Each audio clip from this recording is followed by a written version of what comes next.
Hi friends, welcome to Astro Torrent Telugu channel. నేను మీ చందన. ఈరోజు మన టాపిక్ ఏంటంటే, మీ పార్ట్నర్ మీ విషయంలోని కరెక్ట్ డెసిషన్ తీసుకుంటారా లేదా అనేది మనం చూద్దాం. ఇక్కడ నేను 2 పాయల్స్ పెట్టానండి. పాయల్ 1, పాయల్ 2. మీకు నచ్చిన పాయల్ అనేది అన్ని మీరు అనేవారు సెలెక్ట్ చేసుకోండి. మీకు ఈ రెండిట్లో ఏది రెజొనేట్ అయితే అది మాత్రమే తీసుకోండి, మిగతా దాన్ని ఇగ్నోర్ అనేది చేయండి. మీకు కనుక నా రీడింగ్స్ నచ్చితే please like, share and subscribe to my channel. మీరు చూడటమే కాకుండా మీ ఫ్యామిలీ అండ్ ఫ్రెండ్స్ కూడా నా యొక్క రీడింగ్స్ని షేర్ చేయండి. అలాగే మీరు నాతో పర్సనల్ రీడింగ్ చెప్పించుకోవాలనుకుంటే 9966225212కి వాట్సాప్ చేయండి. డిస్క్రిప్షన్లో నేను టైం స్టాంప్స్ కూడా మీకు మెన్షన్ చేస్తాను. ఫస్ట్ మనం ఎవరైతే పాయల్ 1 సెలెక్ట్ చేసుకున్నారో వాళ్ళు, మీ పార్ట్నర్ అనే వాళ్ళు అసలు మీ విషయంలోనే అసలు కరెక్ట్ డెసిషన్ తీసుకుంటున్నారా లేదా అనేది మనం చూద్దాం.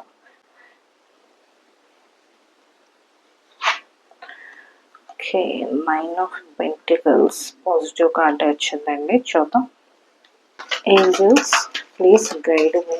ఎవరైతే నా వ్యూయర్స్ పాయల్ 1 సెలెక్ట్ చేసుకున్నారో వాళ్ళ యొక్క పార్ట్నర్ వీళ్ళ విషయంలో అసలు కరెక్ట్ డెసిషన్ తీసుకుంటున్నారా లేదా అంటే, మీ విషయంలో అంటే ఇక్కడ మీరు మ్యారీడ్ అవ్వచ్చు, అన్మ్యారీడ్ అవ్వచ్చు అండి. మేల్ ఆర్ ఫీమేల్ బోత్ ఎవరికైనా సరే ఇది అనేది వర్తిస్తుంది. ఇక్కడ మీ విషయంలో డెసిషన్ అంటే ఇది ఒక ఫైనాన్షియల్ విషయంలో అవ్వచ్చు, మీ లవ్ ఆర్ రిలేషన్షిప్ విషయంలో అవ్వచ్చు.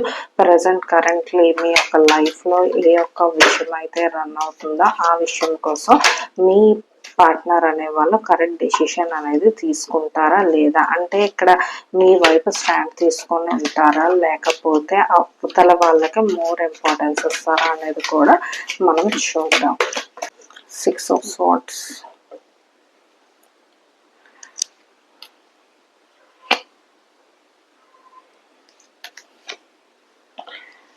Two of Pentacles, the High Priestess, okay, 6 of Wands,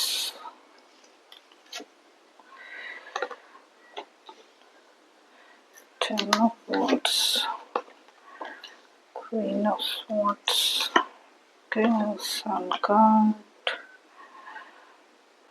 me partner అనేవాళ్ళు మీకు వాళ్ళకి మధ్యన సంథింగ్ ఏంటంటే ఒక ఫైనాన్షియల్ ఇష్యూస్లోనే అనేవి డిస్కషన్స్ అనేవి జరుగుతున్నాయండి. కాకపోతే ఇక్కడ మీ పార్ట్నర్ అనేవాళ్ళు మీకోసం స్టాండ్ తీసుకోవాలా లేకపోతే ఆపోజిట్ మేబీ వాళ్ళ పేరెంట్స్ అవ్వచ్చు, బ్రదర్ అండ్ సిస్టర్స్ అవ్వచ్చు, ఎవరి వైపు వాళ్ళ వైపు స్టాండ్ అనేది తీసుకోవాలా అనేది కన్ఫ్యూజింగ్ మైండ్ స్టేట్లో అనేది ఉన్నారండి. ఇక్కడ అంటే రిలేషన్షిప్ విత్ ఏదైనా ఒక ప్రాపర్టీ కోసం అనేది ఎక్కువగా మీకు వాళ్ళకి మధ్యన ఆర్గ్యుమెంట్ అనేది కనిపిస్తుంది. ఇక్కడ మీరే కాకుండా వాళ్ళ లైఫ్లోనే చాలా ఇంపార్టెంట్ పర్సన్స్ అనమాట, లైక్ ఏ మదర్, సిస్టర్ వాళ్ళు కూడా ఉన్నారు. మేబీ ఎక్కువగా జాయింట్ ఫ్యామిలీ అవ్వడానికి కూడా ఇక్కడ ఎక్కువగా ఛాన్స్ అనేది కనిపిస్తుంది. మీకు ఇంపార్టెన్స్ ఇస్తారు, కానీ కొన్ని విషయాల్లో ఏంటంటే మీకన్నా అవతల వాళ్ళకి ఎక్కువ ఇంపార్టెన్స్ అనేది ఇవ్వడం అనేది జరుగుతుంది. మీ పార్ట్నర్ ఎక్కువగా ఓవర్ బర్డెన్ అనేది తీసుకుంటున్నారండి. వాళ్ళు ఎక్కువ విషయం కోసము చాలా స్ట్రెయిన్ అయిన స్ట్రెస్ అనేది ఎక్కువగా అవుతున్నారు ఇక్కడ కనిపిస్తుంది. మెయిన్ ఏంటంటే ఫైనాన్షియల్గా ఏంటంటే మీరు వాళ్ళు కలిసి ఏదైనా ఇన్వెస్ట్మెంట్ అనేది చేసి ఉండొచ్చు. ఆ ఇన్వెస్ట్మెంట్ అనేది ప్రాపర్గా అవ్వకపోవడము, జరగకపోవడం వల్ల కూడా వాళ్ళు అనేవాళ్ళు డిప్రెషన్ అనేది కూడా గురయ్యి ఉన్నారు. ఈ ఫైనాన్షియల్ విషయంలోనే ఏ డెసిషన్ తీసుకోవాలి, అసలు మనం వెళ్తున్న పాత్ అనేది కరెక్టా రాంగ్ అనేది కూడా కంప్లీట్గా కన్ఫ్యూజింగ్ మైండ్ స్టేట్ అనేది ఇక్కడ కనిపిస్తుంది. కొంతవరకు మీరు స్టార్ట్ చేసిన మేబీ బిజినెస్ అయినా అవ్వచ్చు, అందులో మీరు సక్సెస్ అనేది చూసారండి. కాకపోతే ఇక్కడ ఏంటంటే కొన్ని మదర్లీ, ఇక్కడ మెయిన్లీ ఏంటంటే కొంచెం మదర్లీ ఫిగర్ యొక్క ఇన్ఫ్లుయెన్స్ ఎక్కువగా కనిపిస్తుంది. కొంతమంది ఏంటంటే మేబీ మీ హస్బెండ్ని కానీ వైఫ్ని కానీ మ్యానిపులేట్ చేయడం అనేది జరిగి ఉండొచ్చు. దానివల్ల మీ ఇద్దరి మధ్యన మిస్అండర్స్టాండింగ్స్ ఎక్కువగా కనిపిస్తున్నాయి. వీళ్ళు ఇక్కడ నుంచి ఎందుకురా బాబు ఈ అంత బాధ, ఈ ఫైనాన్షియల్గా ఇవన్నీ కూడా మనం హ్యాండిల్ చేయలేకపోతున్నాము, క్యారీ క్యారీ అనేది మనం చేయలేకపోతున్నాము. కొంచెం ఏదైనా ఫార్ అవే ప్లేసెస్కి వెళ్ళిపోతే బెస్ట్, కొంచెం దూరంగా వెళ్ళిపోతే బెస్ట్ అనే ఆలోచనలో కూడా ఉన్నారు. కానీ షైన్ అయినంత వరకు ఒక పాజిటివ్ ఆస్పెక్ట్ లోనే మీ లైఫ్ అనేది షైన్ అనేది అయ్యిందండి. కాకపోతే ఇక్కడ ఈ విషయంలో అంటే ఫైనాన్షియల్ విషయంలోనే వాళ్ళు ఏంటంటే లాస్ అయిపోవడం వల్ల కూడా, అంటే మీరు ముందుకు వెళ్దాము ఈ బిజినెస్ మనం ఒక లాస్ వచ్చిందని ఎన్నాలో ఒక మంచి ఒక రెప్యుటేషన్ అనేది మనం సంపాదించుకున్నాము, ఈ మాత్రం గ్రోత్ అనేది కూడా మనం రన్ చేసుకున్నాము. కానీ ఇప్పుడు ఏదో చిన్న లాస్ వచ్చిందని చెప్పేసి మనం ఎందుకు అనేది వదిలేయడం అనే ఆలోచన అయితే మీకు ఉందండి. కానీ మీ పార్ట్నర్ అండ్ మీ పార్ట్నర్ తరపు సపోర్టివ్గా ఉండే ఫ్యామిలీ అవ్వచ్చు, లేకపోతే క్లోజ్ రిలేటివ్స్ అవ్వచ్చు, నెక్స్ట్ ఏంటంటే ఒక చిన్నప్పటి నుంచి ఉన్న ఫ్రెండ్స్ కూడా అవడానికి ఎక్కువగా ఛాన్సెస్ అనేది ఉంది. వాళ్ళందరూ కూడా గివ్ అప్ చేసేద్దాం అన్నట్టే వీళ్ళకి ఎక్కువగా బూస్టప్ అనేది చేస్తున్నారండి. దానివల్ల ఏంటంటే మీ అనేవాళ్ళు మీ యొక్క పార్ట్నర్ అండి, మేల్ అవ్వచ్చు ఫిమేల్ అవ్వచ్చు ఎవరైనా సరే, వాళ్ళు ఏంటంటే ఒక కరెక్ట్ డెసిషన్ అనేది తీసుకోలేకపోతున్నారు అనమాట. ఇటు మీకు చెప్పలేకపోతున్నారు, అటుపక్క వాళ్ళకి కూడా చెప్పలేకపోతున్నారు. ఇద్దరికి మధ్యన అసలు ఏం చేయాలి ఏంటి, అసలు ఎలాగ డెసిషన్ తీసుకోవాలి అనేది వాళ్ళకి అనేది అసలు తెలియట్లేదు. వాళ్ళకి ఎలా బ్యాలెన్స్ చేసుకోవాలి ఏంటి అనేది కూడా అసలు అర్థం అనేది కావట్లేదు. ఇక్కడ మనం ఏం చేద్దామంటే అసలు ఇక్కడ ఎక్కువగా మనకి ఏంటంటే ఫిమేల్ ఎనర్జీ అనేది మనకి హైగా అనేది కనిపిస్తుంది. కానీ ఒక క్లారిఫికేషన్ అనేది మనం చూద్దాం. అసలు మీ పార్ట్నర్ యొక్క ఎనర్జీస్ ఎలా ఉన్నాయి, మీ ఎనర్జీస్ ఎలా ఉన్నాయి, నెక్స్ట్ ఏంటంటే థర్డ్ పర్సన్ ఎవరు అనేది కూడా మనం క్లియర్గా చూద్దాం. ఎందుకంటే ఫైనాన్షియల్ ఇష్యూస్ వల్ల మీ ఇద్దరి మధ్యన రిలేషన్ అంటే మీ రిలేషన్ కూడా బాగా డిస్టర్బెన్స్ అనేది కూడా అవుతుంది.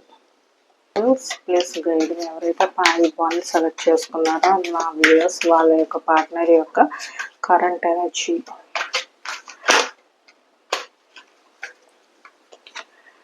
Okay, 5 of Wands.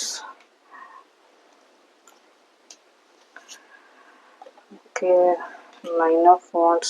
Me partner అనేవాళ్ళు చాలా కాన్ఫ్లిక్ట్ మైండ్ సెట్లో అనేది ఉన్నారండి. ఎక్కువగా గొడవలే అవుతున్నాయి. మేబీ ఏంటంటే వాళ్ళ యొక్క ఆర్గ్యుమెంట్ని వాళ్ళు చెప్తున్నారు అవతల వాళ్ళకి. ఇది చెప్పడం వల్ల ఏమవుతుందంటే వాళ్ళ యొక్క రిలేటివ్స్కి, ఫ్రెండ్స్కి, ఫ్యామిలీకి వీళ్ళకి దూరం అవడం కూడా జరుగుతుంది. అంటే మీతో ప్రతిదీ క్లియర్గా ఎక్స్ప్లెయిన్ చేయలేకపోవచ్చు, కానీ తన వైఫ్ ఆర్ హస్బెండ్కి ఎక్కువగా ఇంపార్టెన్స్ ఇస్తున్నారు అని చెప్పేసి అవతల మిగతా వాళ్ళందరూ వీళ్ళని బ్లేమింగ్ అనేది కూడా స్టార్ట్ చేశారండి. అంటే డైరెక్ట్గా ఇక్కడ మనకు కనిపించినట్టు ఫైటింగ్ అంటే దేంతో కర్రలతో కుట్టించుకోవాల్సిన లేదు. వాళ్ళ అటువంటి సిచ్యువేషన్స్ అనేవి క్రియేట్ చేస్తున్నారు అనమాట. వీళ్ళు ఎక్కడ కనిపిస్తే అక్కడ హ్యూమిలేట్ చేయడము, లేకపోతే నువ్వు మీ పార్ట్నర్ ఏం చెప్తే అదే చేస్తావు, బ్లైండ్గా ట్రస్ట్ చేసేస్తావు, నీకు తనే ఇంపార్టెంట్ లేకపోతే అతనే నీకు ఇంపార్టెంట్ అన్నట్టు వీళ్ళని ప్రొజెక్ట్ చేస్తున్నారు. దీనివల్ల ఏంటంటే మీ యొక్క పార్ట్నర్ అనే వాళ్ళు ఒక ఐసోలేషన్ కూడా గురవుతున్నారు. వాళ్ళు దేని మీద ఫోకస్ అనేది కూడా చేయలేకపోతున్నారు. అలాగే మీతో కూడా ప్రాపర్ కమ్యూనికేషన్ అనేది చేయలేకపోతున్నారు. మీ యొక్క కరెంట్ ఎనర్జీస్ అనేవి కూడా ఏంటో మనం చూద్దాం. ఏంజల్స్ ప్లీజ్ గైడ్ మీ. ఎవరైతే పాయింట్ 1 సెలెక్ట్ చేసుకున్నారో నా వ్యూయర్స్ వాళ్ళ యొక్క current energy. Magician. Next strength card. ఇక్కడ మీ పార్ట్నర్ కన్నా మీరే కొంచెం స్ట్రాంగ్గా ఉన్నారండి. మీరు ఏదైతే మీ లైఫ్లో మీరు ముందుకు తీసుకువెళ్ళాలనుకుంటున్నారో మీ బిజినెస్ విషయంలోనే దానికి ముందుకు తీసుకెళ్లాల్సిన శక్తి సామర్థ్యాలు అన్నీ మీకు ఉన్నాయండి. అలాగే మిగతా వాళ్ళని ఎలా హ్యాండిల్ చేయాలో అనుకునే స్ట్రెంగ్త్ కూడా మీకు ఇక్కడ ఉంది. కాకపోతే ఏంటంటే ఇక్కడ మీ పార్ట్నర్ సపోర్ట్ అనేది మీకు కనిపించట్లేదు. నెక్స్ట్ ఏంటంటే మీ పార్ట్నర్ ఏంటంటే మీకు సపోర్ట్ చేయాలని ఉన్నా సరే సపోర్ట్ చేసే సిచ్యువేషన్స్లో అయితే వాళ్ళైతే లేరండి. వాళ్ళు చాలా డిప్రెషన్లో అనేది గురయ్యి ఉన్నారు. కాకపోతే మీకు బయటకు అలా కనిపించట్లేదు. కాకపోతే ఇక్కడ ఏంటంటే మీ పార్ట్నర్ కన్నా మీరే ఫస్ట్ ఒక స్టెప్ అనేది తీసుకోండి. మీ పార్ట్నర్ ఏం డెసిషన్స్ తీసుకుంటారు, వాళ్ళు అవునంటారా కాదంటారా, మన బిజినెస్ ఎలా రన్ అవుతుంది, మన లైఫ్ ఫైనాన్షియల్గా ఎలా ముందుకెళ్తుంది అనే దీనికోసం అతని డెసిషన్ లేకపోతే ఆమె డెసిషన్ కోసం అనేది వెయిట్ చేయొద్దు. ఎందుకంటే వీళ్ళు బాగా మెంటలీ వీక్ అయి ఉన్నారండి, డిప్రెస్ కూడా అయి ఉన్నారు. ఎందుకంటే వాళ్ళ చుట్టుపక్కల ఉన్న వాళ్ళని అలా ప్రొజెక్ట్ చేయడము, మీకు వాళ్ళకి మధ్యన గ్యాప్ క్రియేట్ చేయడానికి కూడా అలాగా క్రియేట్ చేశారు. చాలా సీన్స్ అనమాట. అంటే ఒకరి మీద ఒకరికి డిస్ప్యూట్స్ వచ్చేలాగా. కాకపోతే ఇక్కడ మీరు ఒక డిసిషన్ అనేది తీసుకోండి. స్ట్రాంగ్గా మీరు అనే వాళ్ళు కనుక నిలబడితే తప్పకుండా మీ యొక్క లైఫ్లో ఏవైతే ఇప్పుడు ఫైనాన్షియల్ ఇష్యూస్ ఉన్నాయో అవన్నీ కూడా సార్ట్ అవుట్ అవుతాయండి. మీకు మీ హస్బెండ్కి మధ్యన క్రియేట్ అయిన గ్యాప్ కూడా మీరే ఫిల్ఫిల్ చేయండి. ఎందుకంటే వీళ్ళేం బ్యాడ్ పర్సన్ కాదు. కాకపోతే వాళ్ళకి మీకు ఇద్దరికి సమాధానం చెప్పలేక మీకు డైరెక్ట్గా మీ వైపు స్టాండ్ తీసుకోలేక వీళ్ళు అనేవాళ్ళు సతమతం అవుతున్నారు. కానీ 90% మీ యొక్క పార్ట్నర్ అనేవాళ్ళు మీకోసమే ఒక డెసిషన్ తీసుకోవాలని, ఒక స్టాండ్ తీసుకోవాలనేసి వాళ్ళకైతే ఉందండి. కాకపోతే వాళ్ళకు వచ్చిన పరిస్థితులు, వాళ్ళ చుట్టూ ఉండే మనుషులు మీకు వాళ్ళకి మధ్యన డిస్టెన్స్ అనేది క్రియేట్ చేస్తున్నారు. కాబట్టి ఇప్పుడు మీ పార్ట్నర్ కోసం మీరు వెయిట్ చేయొద్దు. ఒక స్ట్రాంగ్ డెసిషన్ అనేది మీరే తీసుకొని అవతల వాళ్ళకి ఎవరెవరైతే మీ లైఫ్లో ఉన్నారో తనకి క్లోజ్గా ఉండే వాళ్ళకి డైరెక్ట్గా మీరే చెప్పేయండి. ఎందుకంటే వాళ్ళు ఏమనుకుంటారు వీళ్ళు ఏమనుకుంటారు అని డ్రాగింగ్ చేయడం వల్ల ఏమవుతుందంటే మీ పార్ట్నర్ డిప్రెషన్లోకి వెళ్ళడం, మీ మధ్య గ్యాప్ క్రియేట్ అవ్వడం తప్ప ఇంకేమీ యూస్ అనేది ఉండదు. కాబట్టి ఫస్ట్ స్టెప్ అనేది మీరే తీసుకోండి అనమాట. మీరు కొంచెం బ్రేవ్గా ఉండి ఫస్ట్ స్టెప్ అనేది కనుక తీసుకుంటే సక్సెస్ కూడా మీకు సూన్ మీ లైఫ్లోకి సక్సెస్ కూడా వస్తుంది. మీకు కనుక నా రీడింగ్ నచ్చితే please like, share and subscribe to my channel. మీ చూడడమే కాకుండా మీ ఫ్యామిలీ అండ్ ఫ్రెండ్స్ కూడా నా యొక్క రీడింగ్ని షేర్ చేయండి. మీరు కనుక నాతో పర్సనల్ రీడింగ్ చేయించుకోవాలనుకుంటే 9966225212కి వాట్సాప్ చేయండి. అలాగే నెక్స్ట్ మనం ఎవరైతే పైల్ 2 సెలెక్ట్ చేసుకున్నారో వాళ్ళ రీడింగ్ కూడా మనం చూద్దాం. 8 of Swords వచ్చిందండి. ఇక్కడ 8 of Swords అంటే ఏంటంటే మీరు బాగా ఒక ట్రాప్లో అనేది ఇన్వాల్వ్ అయిపోయి ఉన్నారండి. ఈ ట్రాప్ మేబీ రిలేషన్షిప్ కోసం అవ్వచ్చు, మేబీ మీ యొక్క పార్ట్నర్ అనే వాళ్ళు టాక్సిక్ అయినా అవ్వచ్చు, లేకపోతే నార్సిసిస్ట్ అవడానికి కూడా ఛాన్సెస్ అనేవి ఉన్నాయి. ఇంకా మనం కొన్ని మోర్ కార్డ్స్ తీస్తే అసలు ఏ విషయంలో మీరు అనేవాళ్ళు ట్రాప్ అనేది గురయ్యారా అనేది మనకి ఇంకొంచెం క్లారిటీ కూడా మనకు వస్తుంది. మీ పార్ట్నర్ అనే వాళ్ళు అసలు మీ విషయంలోనే ఏం డెసిషన్ తీసుకోవాలనుకుంటున్నారు, మీ రిలేషన్షిప్ అసలు ఏ విషయంలో అక్కడ స్టక్ అయింది అనేది కూడా మనం చూద్దాం. ఏంజల్స్ ప్లీజ్ గైడ్ మీ. ఎవరైతే నా వ్యూయర్స్ పైల్ 2 సెలెక్ట్ చేసుకున్నారో వాళ్ళ యొక్క పార్ట్నర్ వీళ్ళ విషయంలో కరెక్ట్ డెసిషన్ తీసుకుంటారా? Angels please guide me. Okay, 2 of Wands, Judgment card, 6 of Swords, Fool card, okay, Page of Wands, 4 of Swords,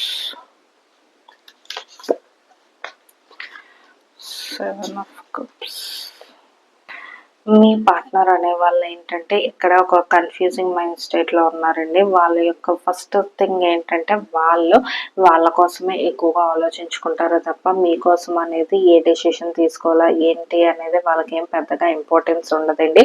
ఒక రిలేషన్షిప్లో మనం ఉన్నామంటే ఉన్నాము అంతే తప్ప మీరే లోకం, మీరే ప్రపంచం అని ఆలోచించే అంత మెచ్యూర్ మైండ్ సెట్ లేదు. నెక్స్ట్ ఏమవుతుంది అని ఈ పని మనం ఇలా చేస్తే నెక్స్ట్ ఏమవుతుంది అన్న ఆలోచన కూడా వాళ్ళకి పెద్దగా అనేది ఏమీ ఉండదండి. ఇక్కడ ఏంటంటే ఫస్ట్ వాళ్ళ లైఫ్లో మోస్ట్ ఇంపార్టెంట్ పర్సన్ ఎవరంటే వాళ్ళే. మీరు ఎక్స్పెక్ట్ చేసినంత ప్రయారిటీ అనేది వాళ్ళు ఇవ్వరు. వాళ్ళ మూడు బాగుంటే మీతో బాగా మాట్లాడతారు, మూడు బాగోకపోతే మీతో బాగా మాట్లాడరు. ఫస్ట్ థింగ్ మీరు అన్నిటికన్నా యాక్సెప్ట్ చేయాల్సిన విషయం ఏంటంటే మీరు వాళ్ళ ప్రయారిటీ అయితే కాదు. మీరు వాళ్ళకి ఎంత ఇంపార్టెన్స్ ఇస్తారో అంత ఇంపార్టెన్స్ మీ పార్ట్నర్ అయితే మీకైతే ఇవ్వరండి. అది మీరు ఎక్స్పెక్ట్ చేయడం వల్ల ఏంటంటే మోర్గా మీరు డిప్రెషన్ అవడం తప్ప ఇంకేమీ ఉండదండి. ఇక్కడ ఏంటంటే మీ పార్ట్నర్ అనే వాళ్ళు ఏంటంటే ఎప్పుడు జోవియల్గా హ్యాపీగా ఉంటారు. చూసిన వాళ్ళు మనకి ఏంటంటే ఇటువంటి పర్సన్తో మనం ఉంటే ఓకే మన లైఫ్ ఎలా ఉంటుందా, ఎంత బాగుంటుందో, మనం ఎంత బాగుంటామా అని అనిపిస్తుంది బయట నుంచి చూసే వాళ్ళకి. కానీ మీరు స్టెప్ ఇన్ టు రిలేషన్షిప్ ఈ పర్సన్తో కనుక మీరు ఒక బంధంలోకి వెళ్ళిన తర్వాతే నిజంగా మీకు అసలు వీళ్ళు ఎలాంటి వాళ్ళు అనేది తెలుస్తుంది. వీళ్ళు ఫస్ట్ మోస్ట్లీ ఒక సెల్ఫిష్ పర్సన్స్ అండి. ఎప్పుడు వాళ్ళ తిరుగుళ్ళు, వాళ్ళ యొక్క ఫన్, ఎంటర్టైన్మెంట్ అవే వాళ్ళకి కావాలి. ఎక్కువ కూడా మిమ్మల్ని ఎప్పుడు లోన్లీగా ఉండేలా కూడా వీళ్ళు చేస్తారు.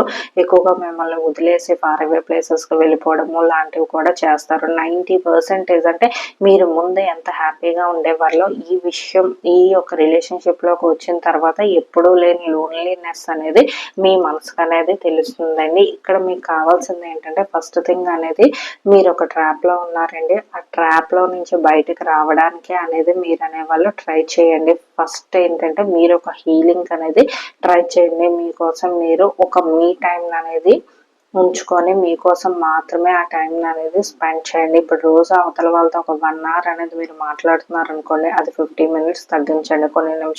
కొన్ని రోజులు పోయిన తర్వాత 40 minutes తగ్గించండి. అలా వాళ్ళతో తగ్గించుకొని రండి. ఎందుకంటే ఒకేసారి కట్ చేసిన ఇలాంటి వాళ్ళతో మీకు డేంజర్ అనేది ఉంటుంది. ఇంకా నెక్స్ట్ ఏంటంటే వీళ్ళు ఎక్కువ ఆప్షన్స్ కూడా చూసుకుంటూ ఉంటారు. ఓకే, కాకపోతే వేరే వాళ్ళతో నా లైఫ్ ఎలా ఉంటుంది, ఇంకో వాళ్ళతో వేరే వాళ్ళతో ఎలా ఉంటుంది నా లైఫ్ అనేది ఆలోచిస్తుంటారు. ఓకే, ఉన్నా పర్వాలేదు, లేకపోతే దూరంగా వెళ్ళిపోయినా పర్లేదు. ఎప్పుడైనా మీకు వాళ్ళకి మధ్యన గ్యాప్ క్రియేట్ అయినా వీళ్ళైతే ఎప్పుడు కూడా ఆ రిలేషన్షిప్ని బిల్డ్ చేసుకోవడానికి మీకు క్లోజ్ అవడానికి అనేది ట్రై అనేది చేయరండి. ఎక్కువగా అదర్ ఆప్షన్స్ కోసమే ఎక్కువగా చూస్తూ ఉంటారు. ఓకే, ఉన్నావా, ఓకే, లేకపోయినా పర్వాలేదు, ఎలా జరిగితే అలా జరుగుతుందిలే, ఇప్పుడు ఏమైందిలే అన్న థాట్స్ అనేవి వీళ్ళకు ఉంటాయండి. వీళ్ళని నమ్మి మీరు జెన్యున్గా ఒక మంచి లైఫ్ అనేది వీళ్ళ చేతుల్లో పెట్టడం అనేది కరెక్ట్ కాదండి. ఎందుకంటే వీళ్ళ కోసం వీళ్ళు తెలుసుకోవాలి. వీళ్ళ లైఫ్లో ప్రతిదీ అంటే మనం ఒక అనుభూతిని చెందాలి. ఒక ఫీలింగ్ అనేది అంటే వాళ్ళ కోసం అంటే ఫీలింగ్ అంటే ఇక్కడ మీ మీద ఏదో ఫీలింగ్ ఉండి మీరు ఎలా ఫీల్ అవుతున్నారు ఏంటి అనేది కాదు. ఎప్పుడు వాళ్ళు సంతోషంగా ఉన్నారా లేదా, వాళ్ళు హ్యాపీగా ఉన్నారా లేదా, దీనికోసం అనేది మాత్రమే ఆలోచిస్తారండి. మీ రిలేషన్షిప్ అంటే ఇక్కడ వరకు అంటే ఇక్కడ వచ్చిన మన కార్డ్స్ వరకు అయితే ఇదైతే హ్యాపీ రిలేషన్షిప్ కాదండి. ఇక్కడ డెసిషన్ అంటారా, వాళ్ళు మీకోసం డెసిషన్ తీసుకోవడం అంటే వాళ్ళు దేనికైనా రెడీగా ఉన్నారండి. మీరు బ్రేకప్ చెప్పేసినా పర్వాలేదు, లేదు ఉన్నా సరే గో విత్ ఫ్లోయే తప్ప లాంగ్ టర్మ్ కమిట్మెంట్ కానీ ఒక మ్యారేజ్ చేసుకుందాం వీళ్ళతో లైఫ్ లాంగ్ మనం సెటిల్ అవుదాము అన్న ఆలోచనలు లాంటివి అయితే వీళ్ళలో లేవు. అలాంటి విషయాలు మీరైతే ఎక్స్పెక్ట్ చెయ్యొద్దు. మీ విషయంలో వీళ్ళ యొక్క డిసిషన్ అయితే అదే అంటే కరెక్ట్గా మీరు ఎక్స్పెక్ట్ చేసింది ఏంటి, 1-2 yearsలో మనం మ్యారేజ్ చేసుకోవాలి, మనకంటూ ఒక ఫ్యామిలీని ఏర్పాటు చేసుకోవాలని. కానీ 1-2 years ఏంటి, ఇంకో 10 years అయినా సరే వీళ్ళు అలా తిరుగుతూనే ఉంటారే తప్ప ఒక సెటిల్మెంట్ కోసం అనేది ఆలోచించే మెంటాలిటీ అయితే వీళ్ళది కాదు. కాకపోతే వీళ్ళ యొక్క ఎనర్జీస్ ఎలా ఉన్నాయి ఏంటి అనేది చూద్దాము. అలాగే మీ యొక్క ఎనర్జీస్ కూడా మనం ఒకసారి చూద్దాం. ఏంజల్స్ ప్లీజ్ గైడ్ ఎవరైతే పార్ట్ 2 సెలెక్ట్ చేసుకున్నారో నా వ్యూయర్స్ వాళ్ళ పార్ట్నర్ యొక్క ఎనర్జీస్ ఏంటి వీళ్ళ విషయంలో. Okay, 8 of Pentacles, Knight of Wands. వాళ్ళు ఇంకా హార్డ్ వర్క్ చేసేసి వాళ్ళ లైఫ్లో ఏంటంటే ఇంకా మోర్గా వర్క్ విషయంలోనే అన్నీ తెలుసుకోవాలి. వాళ్ళ లైఫ్లో ఒక స్టెప్ నుంచి ఒక స్టెప్ అనేది ముందుకు వెళ్ళాలి అని చూస్తున్నారండి. అలాగే వీళ్ళు చాలా యాక్షన్ ఓరియంటెడ్ పర్సన్స్ కూడా క్విక్గా అనేది ఒక థింగ్ నుంచి ఒక థింగ్ అనేది జంప్ అయిపోతూ ఉంటారు. ప్లస్ ఇక్కడ విషయం ఏంటంటే మీరు కొంచెం ఎమోషనల్ పర్సన్స్ అవ్వచ్చు, కానీ వీళ్ళకంత ఎమోషన్స్ అనేవి అంత ఇంపార్టెంట్ కాదండి. ఎమోషన్స్కి అంత ఇంపార్టెన్స్ ఇవ్వరు. ఇప్పుడు వాళ్ళకి మైండ్లో ఉన్నది ఏంటంటే వాళ్ళ యొక్క కెరియర్, వాళ్ళ యొక్క గ్రోత్, వాళ్ళ ఫైనాన్షియల్ స్టెబిలిటీ, వీటికే వాళ్ళ ఇంపార్టెంట్ అండి. ప్రజెంట్ రిలేషన్షిప్ అనేది వాళ్ళ లైఫ్లో అంత ఇంపార్టెంట్ పార్ట్ అనేది ఏమీ కూడా ప్లే అనేది చేయట్లేదు. మీరు పక్కన ఉన్నారు అంటే ఉన్నారు, ఒక ఫోన్ ఉందంటే ఉంది, ఒక ల్యాప్టాప్ ఉందంటే ఉంది, నాకు గర్ల్ ఫ్రెండ్ ఉందంటే ఉంది, బాయ్ ఫ్రెండ్ ఉన్నాడంటే ఉన్నాడు అన్నట్టే మీ యొక్క ఇంపార్టెన్స్ కూడా అంతే. ఓకే, అది ఇవన్నీ థింగ్స్ కూడా రీప్లేసబుల్. అలాగే మిమ్మల్ని కూడా రీప్లేస్ చేయొచ్చు అవసరం అనుకుంటే. సాగినంత కాలం సాగుతుంది, లేకపోతే అప్పుడు చూసుకుందాంలే అన్న దీంట్లోనే వీళ్ళు ఉంటారు. కాబట్టి మీరు వీళ్ళతో ఎక్కువగా ఎమోషనల్ అటాచ్మెంట్ అనేది పెట్టుకోవద్దు. మీరు ఆలోచించి ఏ నిర్ణయం అనేదైనా తీసుకోండి. ఎందుకంటే ఇక్కడ కార్డ్స్ బట్టి నేను గైడెన్స్ మాత్రమే చెప్పగలను. మీకు రిజోనేట్ అయితే తీసుకోండి, లేకపోతే ఇగ్నోర్ చేయండి. ఇక్కడ మీ యొక్క ఎనర్జీస్ కూడా చూద్దాం. ఏంజల్స్ ప్లీజ్ గైడ్ మీ. ఎవరైతే నా వ్యూయర్స్ ఫైల్ 2 సెలెక్ట్ చేసుకున్నారో వాళ్ళ యొక్క ఎనర్జీస్. ఓకే, 2 of Pentacles వచ్చిందండి. 9 of Swords కూడా వచ్చింది. ఇక్కడ మీరు ఏంటంటే ఎప్పుడో కూడా స్లీప్లెస్ నైట్స్ అనేవి ఎక్కువగా గడుపుతున్నారండి వీళ్ళతో. ఎందుకంటే మీకు హ్యాపీనెస్ అనేది ఏమీ లేదు. అలాగే మనీ విషయంలోని ఏమైనా డెసిషన్స్ తీసుకోవడంలో కూడా మీరు జగ్లింగ్ అవుతున్నారు. వీళ్ళ దగ్గర మనీ ఉన్నా సరే, ఇన్ కేస్ మీకు ఏదైనా అవసరం వచ్చినా సరే వీళ్ళు ఏమైనా ఫైనాన్షియల్ సపోర్ట్ అనేది ఇవ్వరండి. నీకు ఏదైనా ఇష్యూ వచ్చిందా, ఓకే నీ ఇష్యూస్ నువ్వే చూసుకో, మరి అంత ఇదైతే అప్పుడు ఆలోచిద్దామే అంటారు తప్ప, తర్వాత నీకు ఏదైనా ప్రాబ్లం వచ్చిందా, నీ ప్రాబ్లం అనేది రెక్టిఫై అయ్యిందా ఏంటి అనేది కూడా వాళ్ళు అనేవాళ్ళు తెలుసుకోవడానికి కూడా ప్రయత్నించరు. నీకు ఈ ప్రాబ్లం ఉంది అంటే ఆ వీక్ 10 days మిమ్మల్ని అవాయిడ్ కూడా చేస్తారు. ఇటువంటి పర్సన్తో ఎందుకు మనం రిలేషన్షిప్లోకి వచ్చామా అని కూడా మీరు ఎక్కువగా డిప్రెషన్ అనేది అవుతున్నారు. స్లీప్లెస్ నైట్స్ అనేవి ఎక్కువగా గడుపుతున్నారు కూడా. దీనివల్ల ఏంటంటే మీ both physical and mental health అనేది పాడవడం తప్ప పెద్దగా ఉపయోగం అనేది ఉండదండి. కాబట్టి ఆలోచించి మీరు ఒక మంచి డెసిషన్ అనేది తీసుకోండి. వీళ్ళైతే మటుకు మిమ్మల్ని అలా డైలమాలో పెడదాము అనుకుంటున్నారండి. ఏదో ఫన్గా తిరిగేద్దాం అనుకుంటే ఓకే తప్ప లాంగ్ టర్మ్లో ఈ రిలేషన్షిప్ అనేది అయితే కరెక్ట్ అనేది అయితే కాదు. ఎందుకంటే మీరు ఒక సీరియస్ రిలేషన్షిప్ కావాలనుకునే పర్సన్ అయితే మటుకు ఈ పర్సన్ అయితే మీకు ఫిట్ అయ్యే పర్సన్ అయితే కాదు. ఇలాంటి వాళ్ళ కోసం మీరైతే టైం వేస్ట్ అనేది చేసుకోకండి. మీకు గనక నా రీడింగ్ నచ్చితే please like, share and subscribe to my channel. మీరు చూడడమే కాకుండా మీ ఫ్యామిలీ అండ్ ఫ్రెండ్స్ కూడా నా యొక్క రీడింగ్ని షేర్ చేయండి. అలాగే మీరు నాతో పర్సనల్ రీడింగ్ చెప్పించుకోవాలనుకుంటే 9966225221కి వాట్సాప్ చేయండి. Be positive, stay healthy, bye.